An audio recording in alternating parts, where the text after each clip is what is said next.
Hi everyone, my name is James, and today I'm going to build another one of our Thor's Hammer woodworking mallets. This is one of our favorite projects to make. We sell a lot of these things. Today's a little different, however. I'm going to make this out of a block of walnut that I got from a tree that grows here locally. It was given to me in this form, so I'm going to try to use it the full thickness, whatever the maximum thickness that I can get is. And so I'm just going to start by drawing a straight line on one edge. And I've got the resaw blade on my bandsaw, and so I'm just going to try to cut a straight line here, and we'll get a cut on the other side after that. You can see the bandsaw fence in the background, but I'm not using the fence. I'm just freehanding this cut, following the line with the blade.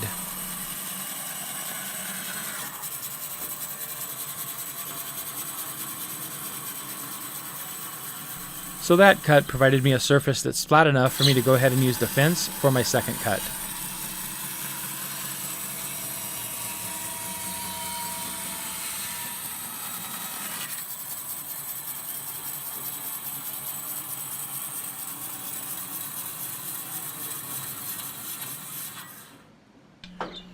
And now finally I'm just going to turn that cutoff block 90 degrees to get it to be roughly the same size, a square is what we're looking for. And then I'm going to take it over to the jointer and square it up just a little bit further.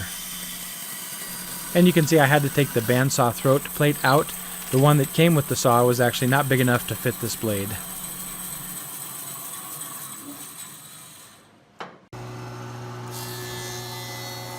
So the key here with the joiner is I'm just keeping my straightest side flush against the fence while I'm squaring the bottom relative to that side. And you can see that walnut is really starting to look pretty there.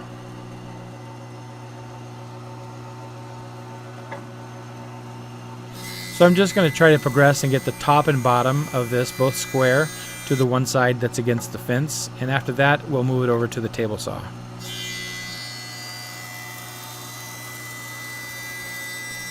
And once I hit the table saw, I'm going to pick one of the corners that's perfectly square and put that against the fence and against the tabletop itself.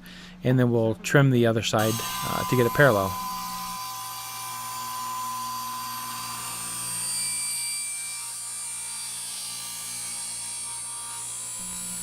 So if you're doing a cut like this, it's really no problem. You can make the cut in 2 passes. And it'll still be a perfectly clean cut. The key to doing this is to make sure that your table saw is aligned correctly, which means that your blade must be perfectly parallel to the miter slots, and your fence must be perfectly parallel to the blade.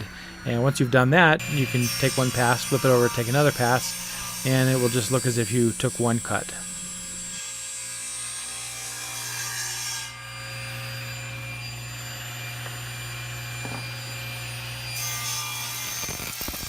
Once I make the blank square on the table saw, I will move it over to the chop saw to cut it to the length that I'm looking for.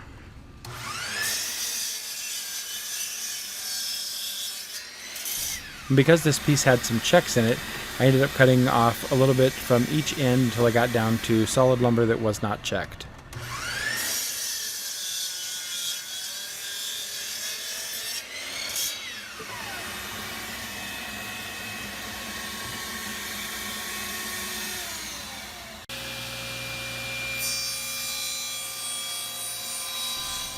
After I got the piece down to the length that I was looking for, I took it back to the table saw, set up my jig, and proceeded to cut the angles off on the mallet head. Now there isn't anything fancy about this jig at all. It's just 2 pieces of plywood that I have screwed together at a right angle. It allows me to hold my mallet head vertical, and it allows me a place to clamp it onto so I can slide it across the blade safely.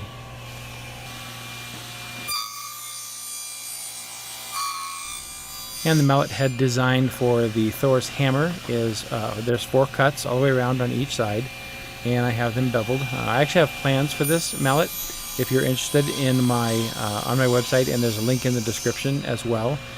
You can get a complete set of plans with all the measurements, angles, and dimensions exactly for this piece.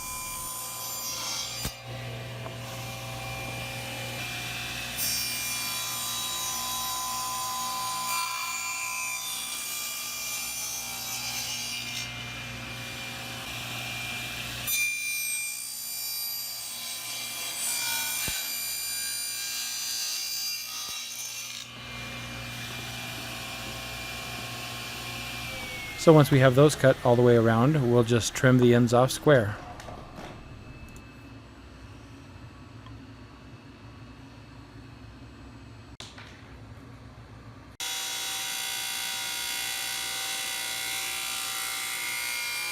Next up is to put a 45-degree chamfer all the way around the mallet head.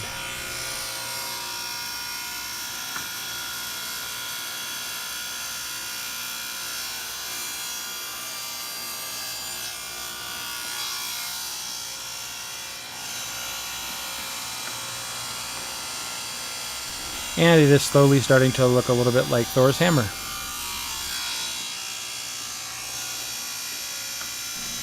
It's very satisfying to take a block of wood that might have otherwise been trashed and turn it into something useful.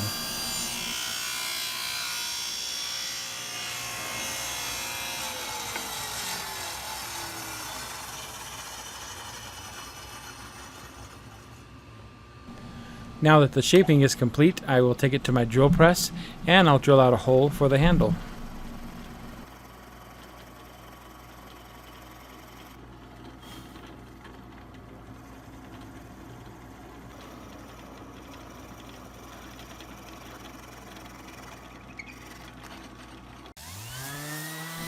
And finally, everything will have to be sanded. Since all of my cuts came out really smooth, I'll start with a 220 grit paper and I'll work my way down to 320, so not a whole lot. It doesn't have to be terribly smooth. The lacquer finish that I'm going to put on top of it will provide a super smooth finish.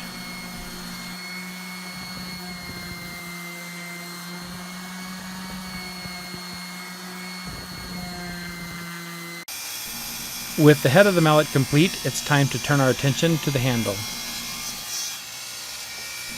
This is a tiger maple turning blank that I bought at Woodcraft. I'm going to turn it round on the lathe, but it's a much easier process if I first take the corners off.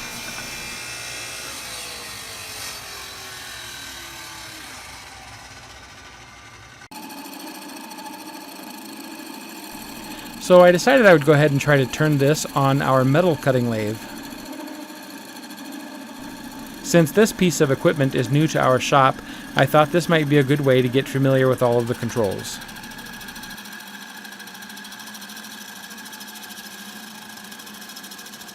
With the metal lathe, it's pretty easy to get it cut down to the exact dimensions that we want. And then I'll actually go ahead and sand it on the lathe as well. You have to be careful when sanding on a lathe. I like to use a foam block that weighs probably half of an ounce, so if it were to fly off, it would not injure me. So however you do it, just take care. The best way to get the grain to really stand out on tiger maple is to apply a dye.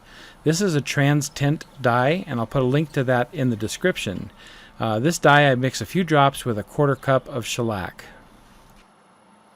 The waviness in tiger maple is actually due to the grain going in and out, and so the darker spots on here sort of represent in grain. This is why the dye is penetrating deeper in these areas and making it darker. So if you like this darker look for your maple, you can actually finish here and apply a top coat. I wanted my mallet handle to be a lot lighter, but I still wanted the tiger stripes to show. So I'm going to sand as much of the dye off as I can. So what's going to happen is the areas of the wood here for the handle that act more like side grain, the dye will sand off of those fairly easily. But the darker areas where the stripes are acting more like in grain, and that is where the dye has penetrated much deeper, and that is not going to sand off.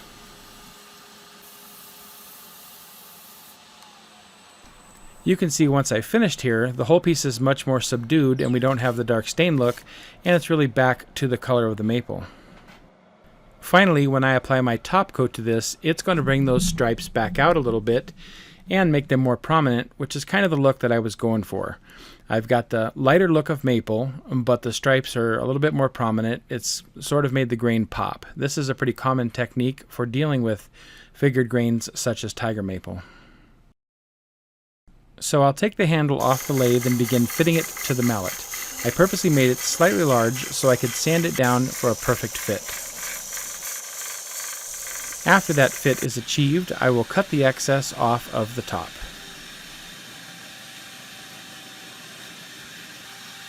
So I have actually made the fit just a tiny bit loose. This way, when the wedge goes in, it will drive it tight. So I've got to take the handle back out, and I cut the wedge about an inch down into the top of the handle. Right below the bottom of the cut, I'm going to drill a hole all the way through. This is going to act as a relief hole, so should the handle crack, it won't go any deeper than this point. Then I can finish the cut until it reaches the top of the relief hole.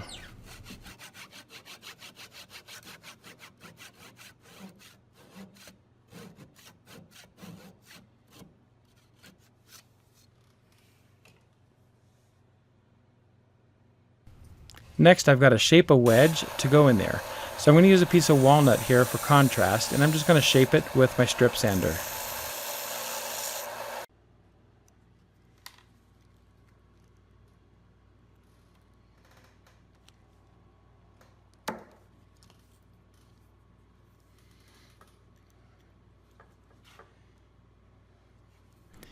And after a little bit of a test fit, I can see that I have to sand just a little bit more off to make it fit perfectly.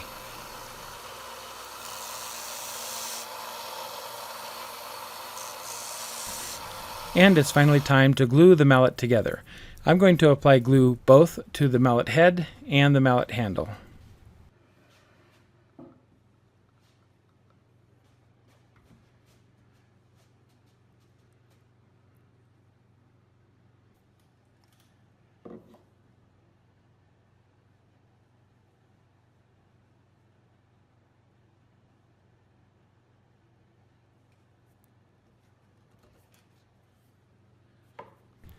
Before I drive the handle all the way home, I want to make sure that I get it rotated in the right orientation for the wedge.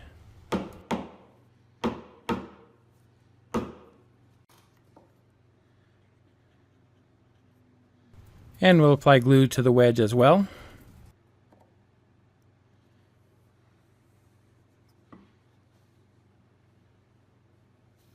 And if the fit is snug, the best way to get the wedge in is just to continually tap it until it's seated. If you wait for even a moment, you might not get it started again.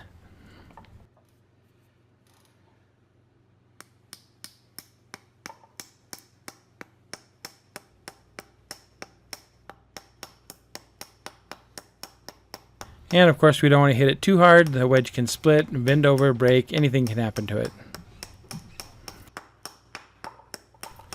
Once it is all in and we've cleaned up the excess glue and allowed it to dry a little bit, I like to take the random orbit sander, put 80 grit paper on it, and just sand the whole thing down flush to the mallet head. You could also trim it off with a flush cut saw and then plane it, but I like to sand this. I think it's quick and easy and gives me good results. After sanding the bottom of the mallet handle, we can't forget to apply the dye and sand off the excess, just like we did for the rest of it, so we have a consistent look. And there we have it for the construction. I basically sand everything after that down to 320, and then it's time to apply a spray lacquer finish. For the finish, I really like to use Deft, D-E-F-T. Their spray cans are great for small projects like this. The spray nozzles work wonderful, and lacquer is a very hard and durable finish. I'll put a link to this in the description as well. And that wraps up our project. I would like to say thank you to all of my subscribers on YouTube, and especially all of my patrons on Patreon.